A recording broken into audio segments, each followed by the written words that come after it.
Bonjour à tous, je m'appelle Antoine, je suis écrivain.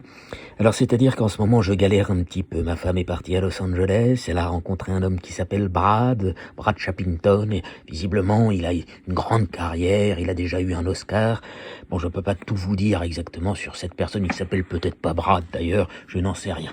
Enfin, j'ai décidé de créer un livre audio extraordinaire où je vais vous relaxer, je vais vous parler de nature, on va se reconnecter avec la nature et faire en sorte de vivre dans une société où il n'y a pas de pesticides. On va être raisonnable. J'ai le sentiment que vous avez besoin de vitamines. Je serai votre sophrologue. Je serai là pour vous dire comment faire pour avoir un sourire, devenir une maman heureuse avec un joli chapeau de paille sur la tête. Comment faire en sorte pour avoir une belle poitrine. Comment avoir un sourire rayonnant. Et bien pour ça, il faut manger bio. Il faut se nourrir d'aliments agréables. Et puis il faut voter pour des hommes politiques qui seront solidaires avec vos enfants et qui vont préparer leur avenir en préparant des ruches solidaires avec des emplois et des métiers d'avenir pour tout le monde. Il faut faire très attention.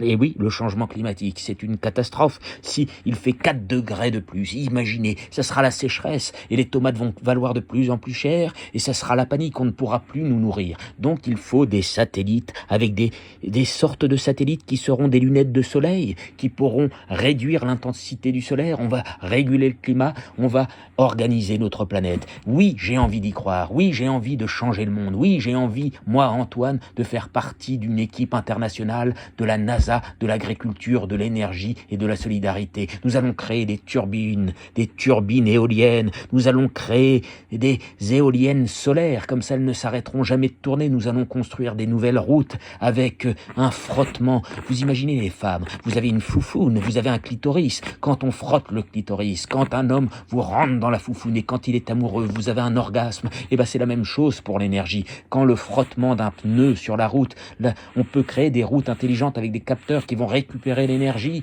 et sans effort, on pourra produire de la chaleur pour vos appartements, pour vos maisons. Nous autres, les scientifiques, les auteurs, les scénaristes, les climatologues, nous sommes inquiets car la planète Terre est en train de la surconsommation.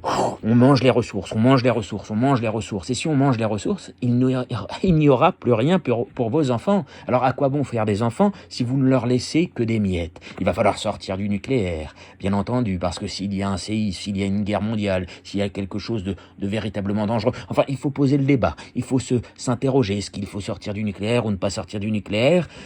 Vu le risque terroriste, vu les risques de séisme, de catastrophes naturelles, il faut trouver des nouvelles solutions. La science peut nous sauver.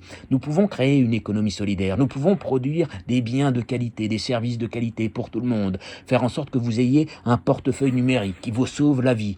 Avoir des recharges monétaires. Tous les mois, vous aurez des recharges pour pouvoir aller à Franprix, à Auchan, acheter des bons produits. Il faut réinventer la société. Si on reste là à ne rien faire, alors forcément, ça sera la faillite. Si nous ne protégeons pas nos enfants, il va se passer des choses horribles. C'est comme Fukushima qui a explosé, une explosion horrible.